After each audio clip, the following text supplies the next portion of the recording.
while we're opening to page 16, welcome back. I hope we had a lovely weekend. I know that I give you guys a lot of homework every day, and I know that some of the problems are quite challenging, and it's okay if you cannot get every problem solved in time to put it in the folder at the start of class. It's really more important to me that you show me you have thought about the problems, even if you can't get all the way to the answer. Before you take the test, I'd like you to get all the way to the answer because I want you to do well on the test. But know that you have more time than it might seem if you are like, I need to get it all done and get it in the folder at the start of class. There's wonderful resources here. The Math Studio is right across the hallway. Has anybody taken advantage of the Math Studio this semester? Right, we've got about half the class, which is great. And there's also a program called the Peer Tutoring Program, and we're going to actually have somebody from the Peer Tutoring Program come and talk to us. I think that she will be here soon today, but just another resource that you can take advantage of in terms of working through the homework. And we've got a test coming up in maybe about 3 weeks, and also we'll talk about the projects later on. So the Peer Tutoring Program would be great to take advantage of in terms of all the stuff that we do here. So before we dive in, we'll go ahead and take a look at the calendar. Oh, speaking of peer tutoring, Montserrat, come on in. I always like to have the peer tutoring people come and just talk to you guys. I think it's a wonderful resource. Like I said, we've got our first test coming up.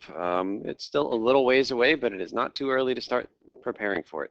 And the peer tutoring program is a great way to kind of help give you that boost. And as Montserrat said, you don't need to be like in danger of failing a course to take advantage of peer tutoring. You could be a B+ student and you'd really like an A-, and that would be another a good use of that facility. Okay, so oh, yes, Laura.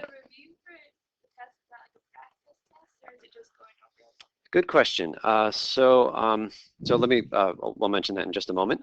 So we have finished 4 days on what I have called numerical literacy. We are about to shift gears completely and talk about voting. And these 4 days that I've got highlighted here are all about voting. You might be wondering what there is to say about voting in a math class. So you will see soon.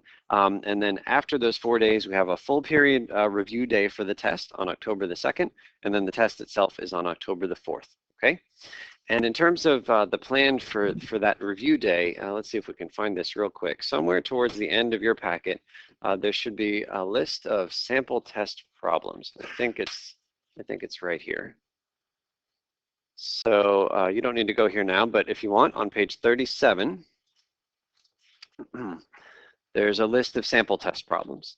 And here's generally how the review day works. I would encourage you guys to try to work through these sample test problems before that review day. But even if you haven't, you're going to spend most, if not all, of that review day just working through these things with a partner or with your table or by yourself if that's how you'd like to work. And I'll walk around and answer questions. And the other nice thing about these problems is that even if you don't have the time to do all of them in class or even before that review day, if you go to my YouTube page, you will actually find videos. Let's see if we can find the videos, my channel. So I have a bunch of playlists. The link that I'm at right now is actually on your syllabus, so you could just go there directly. But one of the playlists you will find down here says 117 sample test 1, this one. And if we go into that, I'm just going to mute the sound for a second. But if we go into that, you will actually see and hear me, if it wasn't muted, working through all the problems that are in the packet in terms of the sample test problems. So this one right here talks about smoking rate. And if we go to the packet in your hand, very first question is about smoking rate. So that is there and it's up there right now. So again, it's not too early to start preparing for that exam, but that's what I think the review day will look like, basically just working on these problems or homework or whatever you'd like to do. Any other questions before we start the voting stuff?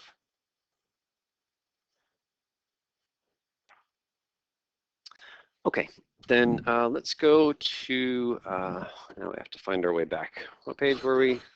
What page were I? Was 16? Is it here? Yeah, okay. So we'll start with number 1 here, and we'll go with Mary. Can you read 1? Let's start by what can go wrong with Okay, so there's a link. I just pulled up the PDF. It looks like this, but you can go to the link if you wish. So here are how many people?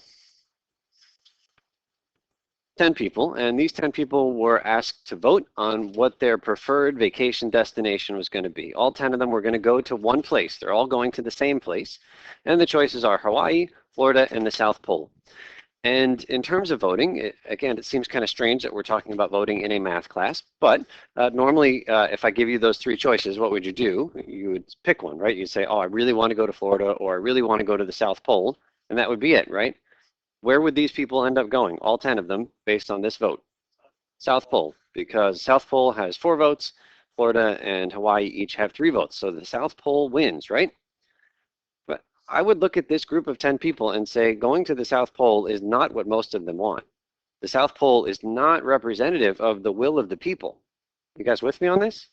All right, 3 people want to go to Hawaii, 3 people want to go to Florida. I bet all 6 of them are really hoping to go someplace warm, and the South Pole is the last thing on their mind. So in some very real sense, these 6 people are quite near each other in terms of what they want, some warm destination, but where are they going to go? They're going to go to the South Pole because they ended up splitting their vote.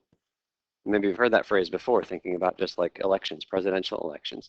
And so, you know, maybe there's a different way to vote, just a fundamentally different way to vote other than this. Maybe instead of saying, okay, everybody choose one, your favorite, Hawaii, Florida, or the South Pole, what if I did something like this? List the 3 choices in terms of your preference. Your first choice maybe is Florida. If first choice is Florida, first choice is Florida, what do you think your second choice is in this list? Probably Hawaii. And then last would be the South Pole. And maybe there's some way that I can look at that list of your preferences and come up with a way to incorporate all of your preferences as opposed to just your top choice being Hawaii or your top choice being Florida. And that's what these next few classes are about. Good? Okay. So let's take a look back here. Number 2, we'll go to Grace.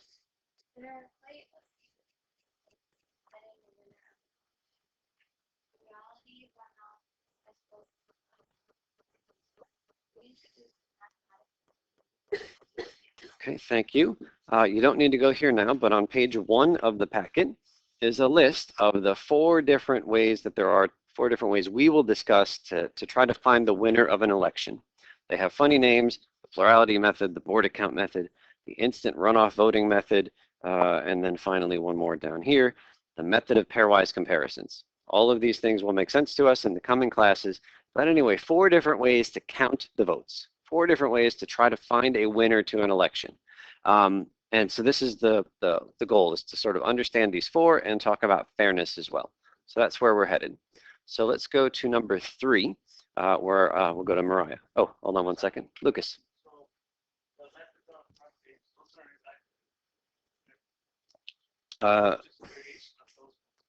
What you read in the book was probably part of what I've got on the first page there. Yeah, I mean, they're separated by section. There's 4 different voting methods. It might be in 3 different sections in your reading. I'm not sure how it's broken down, but all of them will be described in the reading in the coming days. Okay, Mariah, number 3. Rank the following flavors of ice cream: vanilla, chocolate, and strawberry. Okay, so go ahead and vote. Take this vote very seriously. No copying off of anybody else.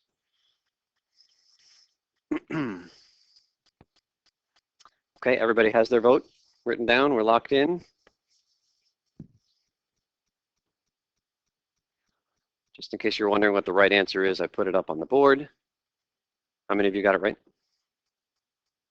Nobody wants to pass this course, really? Okay, so people take their ice cream choices seriously. So let's do this in a more fair way. Right there, if I say that's the right answer, then that is a dictatorship. That's not a very fair way to identify the will of the people. But let's move on to number 4, and we'll go to Tim.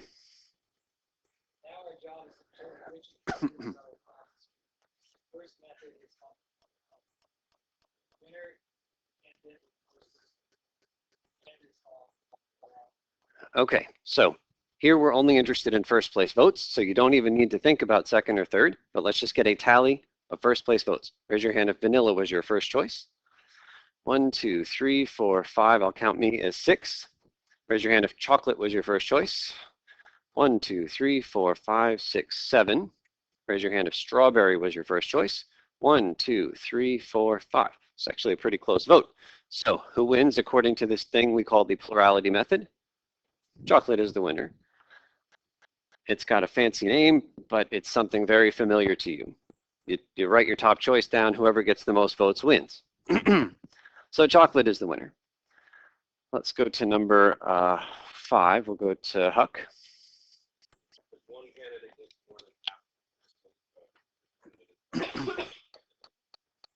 Go ahead.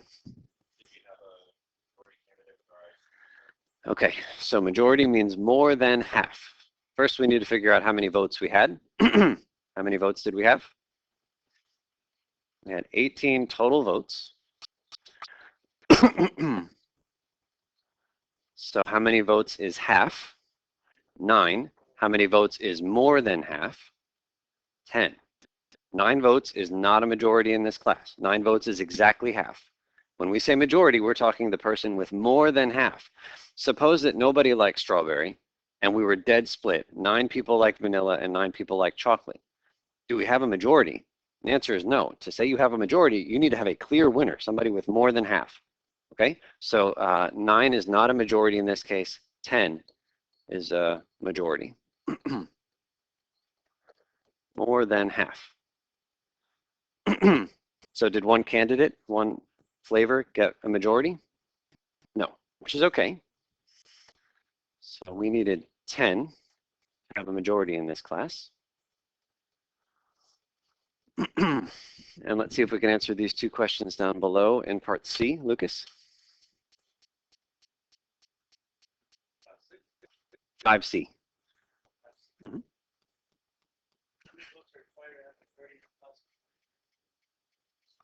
Okay, so the first thing we do is find half. How much is half of 49? It's 24.5. We need more than that, and 0.5 doesn't even make sense as a number of votes. So 25. Everybody with me? Cut it perfectly in half and then go up.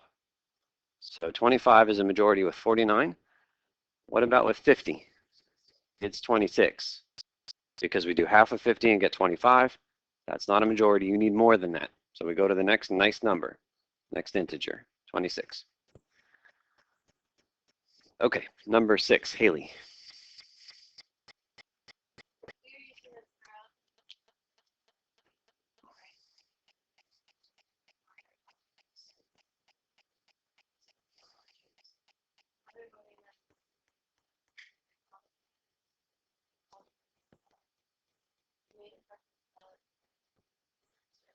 Okay, so this thing that you guys filled in right up here at the top, that was your preference ballot.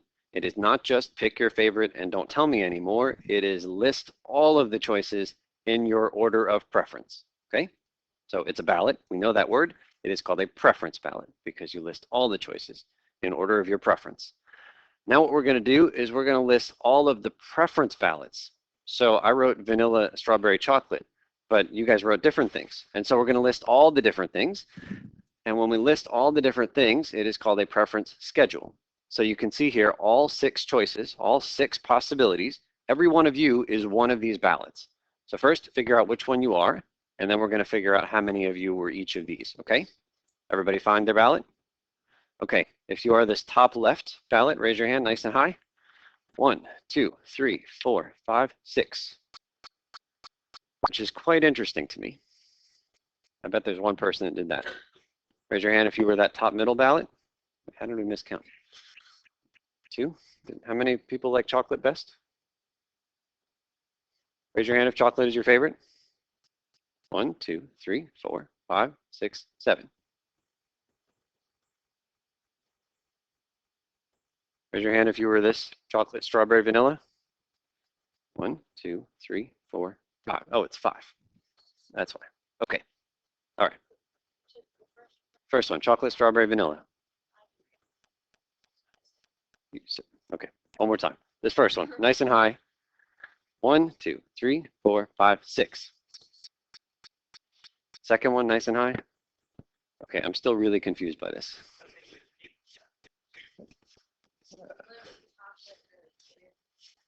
Okay, let's try one last time. If chocolate is your favorite choice, raise your hand.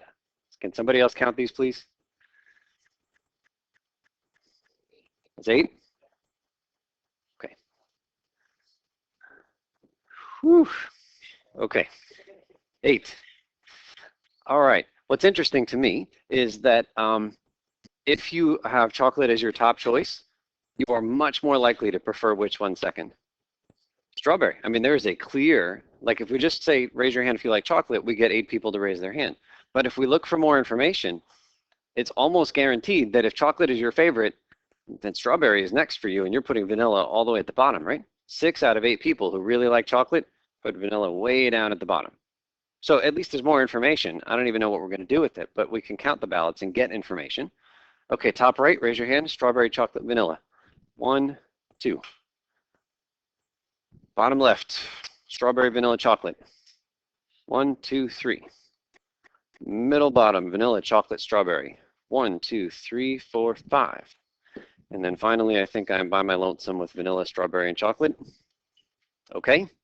As a quick check, we said that we, oh, did we, so we have to update our numbers now. There are no longer 18 total votes. How many votes are there now? Okay, so now it's 19. Half of 19? How much is half of 19? 9.5. We need more than that. 10 is still the majority. Okay. So we did not have a majority in this class. Okay, but if we add everything up, we should find a total of 19. So just double check. If we add all these numbers, do we get 19? Okay, and it's a pretty compact way to represent everything that there is to know about the votes that you guys made. And this thing right here is called a preference schedule, where you list all the ballots and you count how many people were for each ballot. Lucas. So that looks like chocolate's still the favorite. Yeah, chocolate is absolutely the favorite if we just look at first place votes. And we're going to talk about ways to look at other votes, at other. Oh, no, even the second place. Chocolate does? Yeah. So, yeah, so chocolate has 7 second place votes. Absolutely. Let's see, and there aren't a whole lot of people who really think chocolate is bad. There's only 4 people who put chocolate last. So again, it's a lot more information than just raise your hand if you like chocolate best, raise your hand if you like vanilla best. There's a lot more information here. And so maybe what Lucas is feeling is that, well, chocolate should win even if we look at all this information, and maybe that's true. And we're going to come up with really precise ways to try to find a winner by looking at all this information. Okay, let's move on to the next page. Number 11, I think we're in the back now. Greg?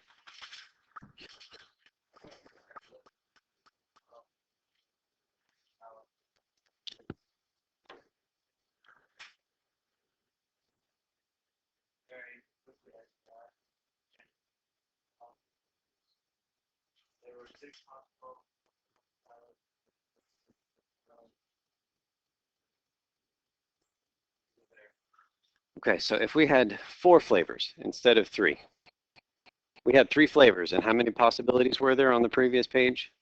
There were 6, right? We saw that. What if there were 4 flavors? All right, it's in the reading, but let's just see if we can't figure it out real quick. So maybe we double, right? We have 6 possibilities here, maybe it gets doubled. Suppose that we added a 4th flavor, somebody make up a 4th flavor. All right, cookie dough is the first one I heard. So I'm gonna use D for cookie dough. So suppose that we just look at the 6 people that really like chocolate, strawberry, and vanilla. Just gonna look at those 6 people. Some of you prefer cookie dough to any of those possibilities. Raise your hand. I'm just talking to the 6 people that were up here. Is there anybody who thinks cookie dough would be better than anything else and would put it there? One person. Okay, just gonna make a tally here. Another possibility is that some of you think chocolate is the best, but then cookie dough and then strawberry vanilla. Raise your hand, just the 6 people. That's one person there. Another possibility would be cookie dough in which place? In 3rd place. Again, only those 6 people. Raise your hand if you would put cookie dough there. 1, 2, 3. And then finally, where might you think cookie dough belongs? Dead last, raise your hand, only those 6 people, and there is one person there. So do we buy? I mean, like it's the same 6 people. They're just going to put cookie dough in, and how many different possible places could cookie dough have squeezed in? Could have gone in 4 places. And we could play the same game with these 2 people over here. They could put cookie dough in any of those 4 places. And all of these ballots actually become 4 different ballots if I try to insert cookie dough. So how many ballots do we have total? It's 6 right now, but if I put cookie dough in any of 4 places, then each of these becomes 4, and it's 24 altogether. This thing right here becomes 4 new ballots, that becomes 4, that becomes 4, they all become 4. Good question. There must be some easy way, right? So let's put our answer here. The answer here is 24. So here's the easy way. If we wanted to know just 3 flavors, if we do 3 times 2 times 1, what do we get? That is 6. If we have 4 flavors and we do 4 times 3 times 2 times 1, what do we get? 24. If we have 5 flavors, we do 5 times 4 times 3 times 2 times 1. And that's 120. That's the answer to this question. So if we had 5 flavors, there would be 120 different possible ways for you to rank those flavors. And if I wanted to list that on a piece of paper, well, it would be really, really difficult to read because it's so much information. Lucas.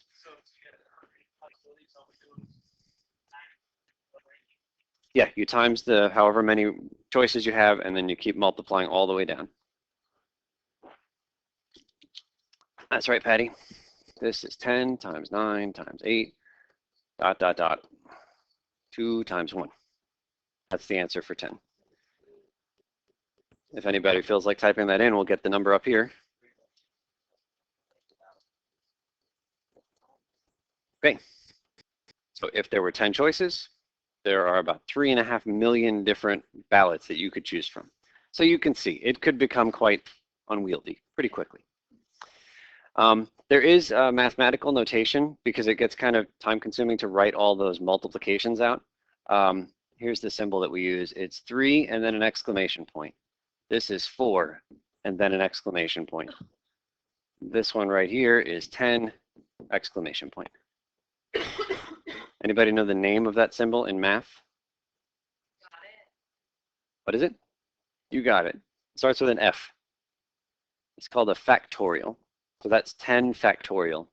There's a button on our calculators. I'm not worried about finding it right now, but it's easy to type into the calculator when you know where it is. All right, let's go to 12. And where are we now? I think we're up to Alex.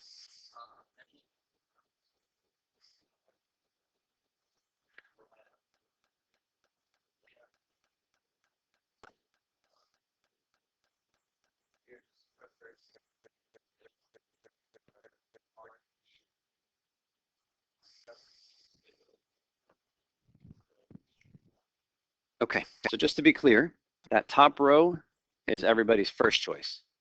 The middle row is everybody's second choice, and the bottom row is everybody's third choice, all right? Just like you rank the flavors. And if we were doing a poll in Greenfield or in Massachusetts, then it would be a lot of people out there voting. Maybe it's easier just to look at percentages. We could do that. Okay, first quick check. What do you get when you add up all those percentages? What had we better get? We better get 100%. We need to make sure everybody that has voted is counted somewhere. You can check. They add up to 100. So here's the first question. In 13, who is the plurality candidate? Remember, plurality says just look at the first place votes, so you can ignore most of this table. And we're just going to tally it up. So let's try. So R and D and G. First place votes only, add them up. So for R, I'll highlight R in yellow. R captures these 2 columns. Is that 2 votes? What percentage of the votes are right there? That's 45% of the vote. You can't look at one column as being one person. That first column is actually 40% of the entire people that voted. So R has a total of 45% of those first place votes. And our fancy word for first place votes is plurality. Go ahead and fill in the D and the G percentages.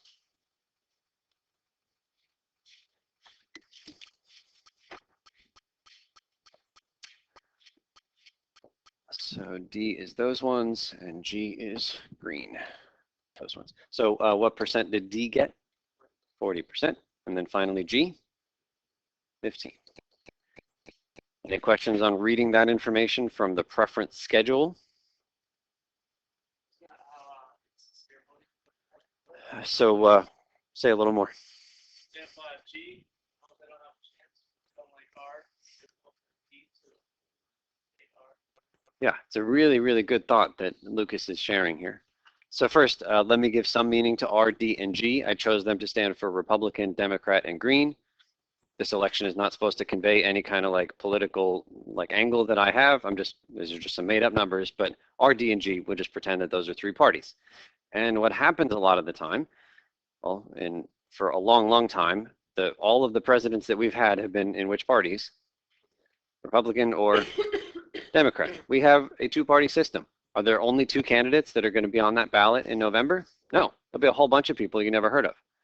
But I can tell you that one of two people is going to win that election. And so what do you do if you're a member of the Green Party, and as Lucas says, you know that your candidate has no chance of winning? Do you vote with your heart and say, look, I got to vote with the Green candidate. That's the person that I want to win, even though I know they're not going to win? Or you say, you know, like Lucas says, my candidate has no chance of winning. Am I throwing my vote away by giving it to a candidate that is not going to win no matter what I do? If you support the Green Party, do you think you're more likely to support the Republican Party or Democrat Party next? Probably Democrats, right? The people that are typically voting Green are more Democrat than Republican, usually.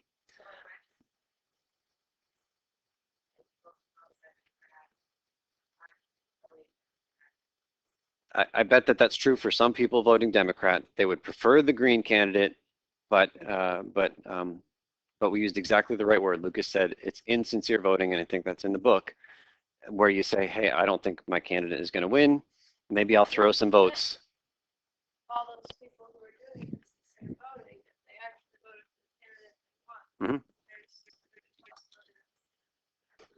well because Yeah, so that's kind of like this risk that you take, right? If you think your candidate has no chance of winning, is it okay to vote for someone else? Or maybe you're taking a risk. Maybe if everybody voted sincerely, then the candidate you want would actually win. So it's this kind of trade-off thing. But if, for example, those 13 people, 13%, those 13 people, they really like what candidate first? Green. But second, who do they like? Democrat. And who do they hate? Republican, down at the bottom.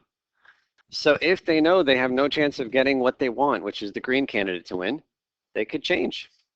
Which column do you think they would change to if they knew Green had no chance?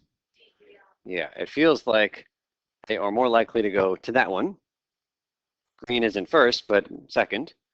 And if we throw these 13 votes on here, how many votes does the Democrat now have? 53 if you give them 13 more votes. And now who wins the election? Democrat. And it's changed. And in some sense, that seems very unfair.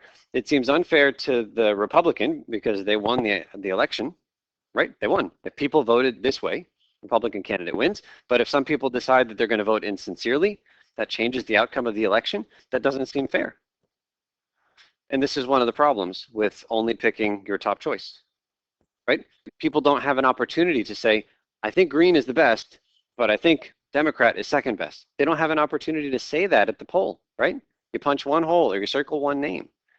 And so if you're only allowed to really say one name, maybe there's more of a tendency to at least, I don't want to throw my vote away, at least I'll pick the guy who's second best in my mind. And that's one of the weaknesses with this thing we call plurality voting, where you just pick the first place vote. Okay, here's a second way to think about voting. And number 14, we'll go to Morgan.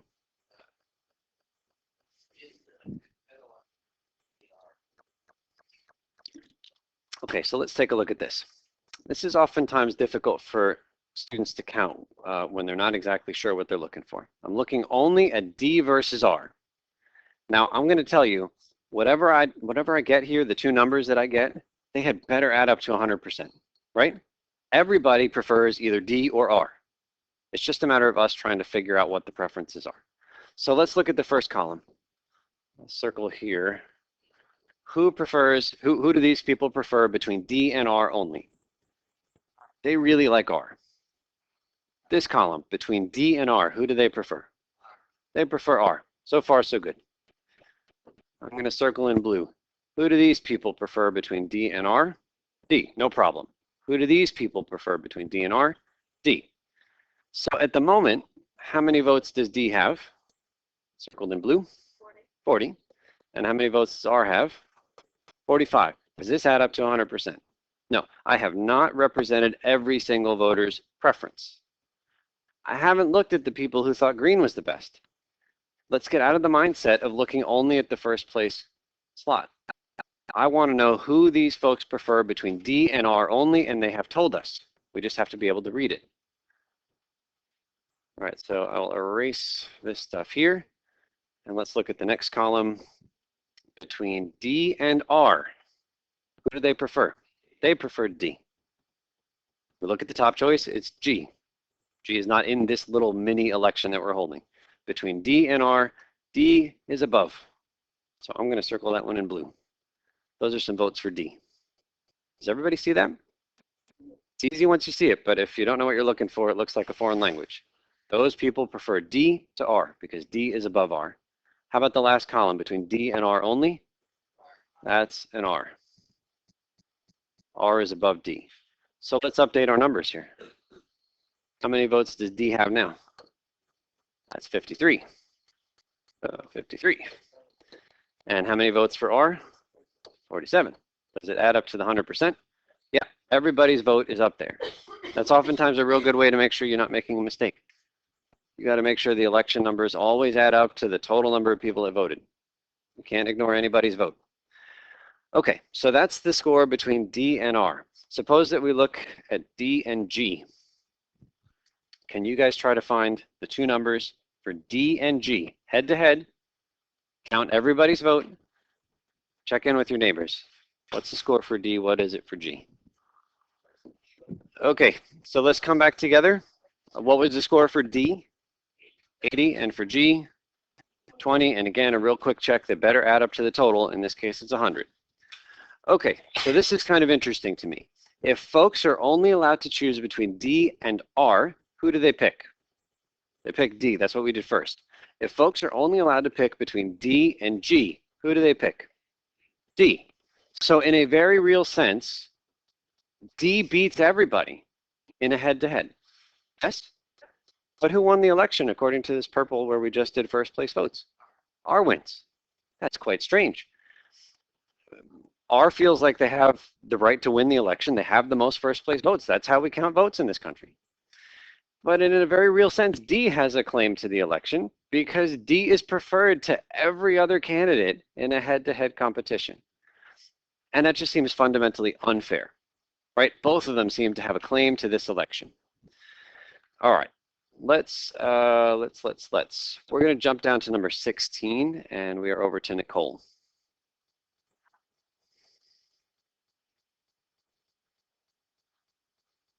Keep going.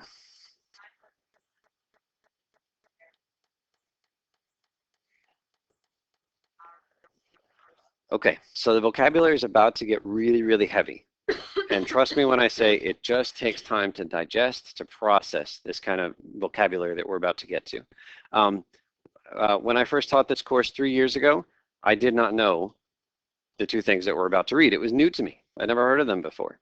And the vocabulary was new to me. And so in that first semester, even as I was up here saying, you know, oh, the Condorcet criteria says blah, blah, blah, blah, I still wasn't quite getting all of the words exactly right because I hadn't had enough time to process. By the second time I taught it, I was feeling pretty good. And then by the third time, I think I had it down. Now, you guys don't get to take this class 3 times, fingers crossed. But give yourself time. It really does take time. And like I know, like I still have very strong memories of how difficult it was for me to read through these sentences and really understand what they were saying. So here's the majority criterion. Again, the goal is to decide whether or not the way that we counted the votes was fair. One way to count the votes is just look at first place. Another way to count the votes is to look at head-to-head. And we got two different winners, right? First place, who wins?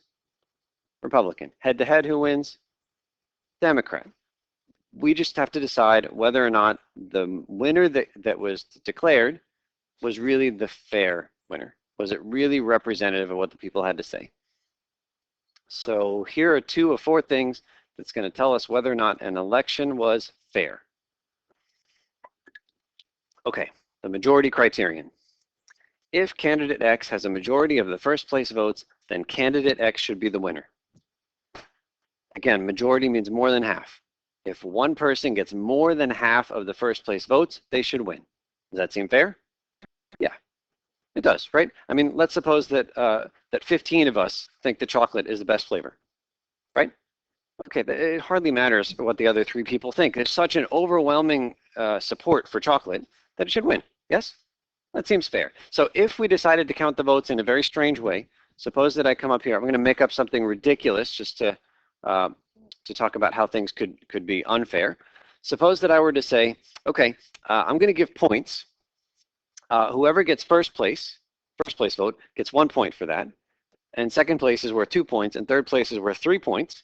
And whoever has the most points at the end wins. That's not fair, right? That's a ridiculous way to try to count the votes, but that is a way that we could decide who wins the election, right? First place, 1 point. Second place, 2. Whoever gets the most points wins. In some sense, I feel like that's the opposite of how people are feeling, right? But I could still say, hey, this is how we're going to run the election. Okay, and that would, and if we had a majority of votes for chocolate, well, then chocolate would lose this election if I did my ridiculous counting here. And that would not be fair. And so that's where this majority criterion comes in. It says, hey, wait a minute, you did something really unfair by doing the point system the way you did, because 18 people thought that, or 15 people thought chocolate was the best, but because of the ridiculous point system you made up, chocolate didn't win. That's not fair. That's all the majority criterion says. If somebody has a majority of first place votes, they should win. Whether you're using points or first place votes, or you pick your favorite color, flip a coin, and decide the outcome of the election. If somebody has a majority of first place votes, they should win. Plain and simple. Okay, next one is I've been calling it the Condorcet criterion. It's a French person's name, so I think it should be Condorcet. I don't know how I'm going to say it. I'll probably revert to Condorcet, but anybody speak French in this room? Condorcet. Okay, I will do my best. The Condorcet criterion. If candidate X is preferred by the voters over each of the other candidates in a head-to-head comparison, then candidate X should be the winner of the election. If somebody beats everybody head-to-head, they should win the election. I'm not saying that there will always be somebody that beats everybody head-to-head, but if there is somebody that does that, they should win. Does that seem fair? And if there is such a person, we call that person the Condorcet candidate. If somebody beats everybody head-to-head. Was there a Condorcet candidate here? Was there somebody who beat everybody else head-to-head? Who was it? It was D. So according to this criterion here, says I don't care how you count the votes, whether you just do first place or you do the crazy point system that I just came up with, the person who beats everybody head-to-head should win. In this case, D should win. So it says here, let's see. Yeah, so according to up above, D beats everyone head-to-head.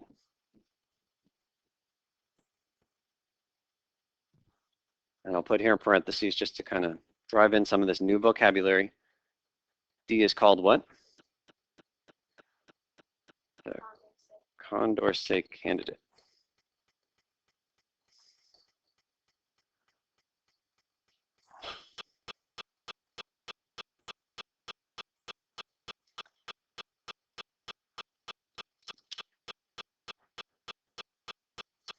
And according to that Condorcet criterion, who should win? D should win. D beats everybody head-to-head. When we did the plurality method, first place votes only, who won the election? It was R. It wasn't D. Is that fair? Not according to this criterion. So D beats everybody head to head, but D did not win.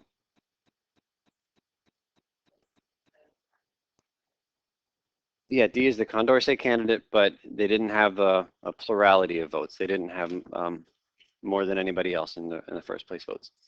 So D did not win when we counted first place votes.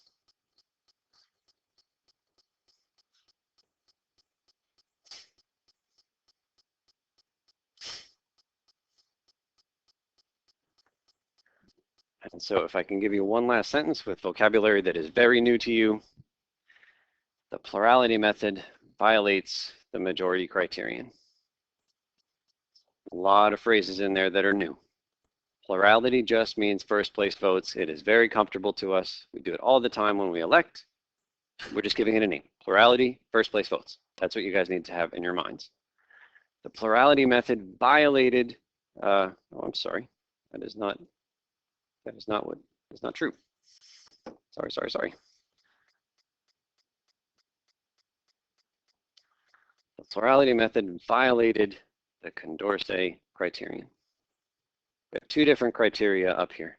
The Condorcet one says if somebody beats everybody head to head, they should win. D beat everybody head to head, but D didn't win. That's not fair. So the plurality method violated the Condorcet criterion.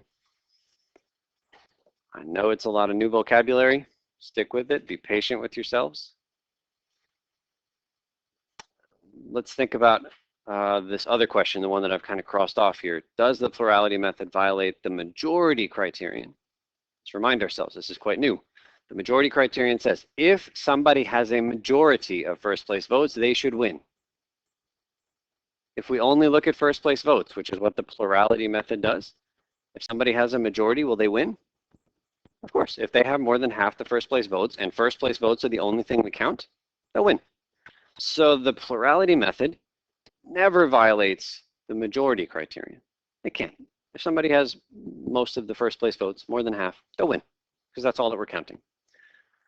But the plurality method we just saw does violate that Condorcet criterion. You guys need to tell me when I don't know what I'm doing. Condorcet.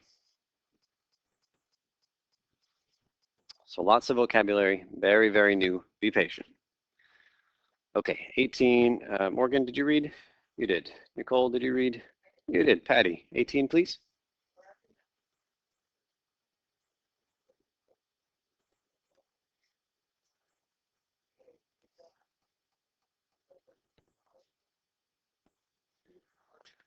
Right, and this is what Lucas was talking about early in the class. He said insincere voting, it's a synonym, compromise voting, where you don't vote with your heart, but you vote for, like what you think is going to get you the best outcome, even if it's not really how you feel. And it tends to lead to a two-party system. Was the US always a two-party system? The answer is no. If you go back a few hundred years, I don't know, 100, 120 years, you will find presidents of the United States that were not Republican or Democrat. Heck, those parties didn't even exist when we first started electing presidents when the country was formed. So it was not always a two-party system. But I am not at all surprised that it is now a two-party system, because that's what this first place vote counting does. All right, on the next page, you will find voting activity number 1. There are 2 problems with a bunch of parts, and there are answers that follow. So what you guys are going to do is see if you can finish all of these parts. I think we have about, how long do we have? 23 minutes. I think that's enough time if we're working diligently. I will walk around, raise a flag if you get stuck, and work with each other.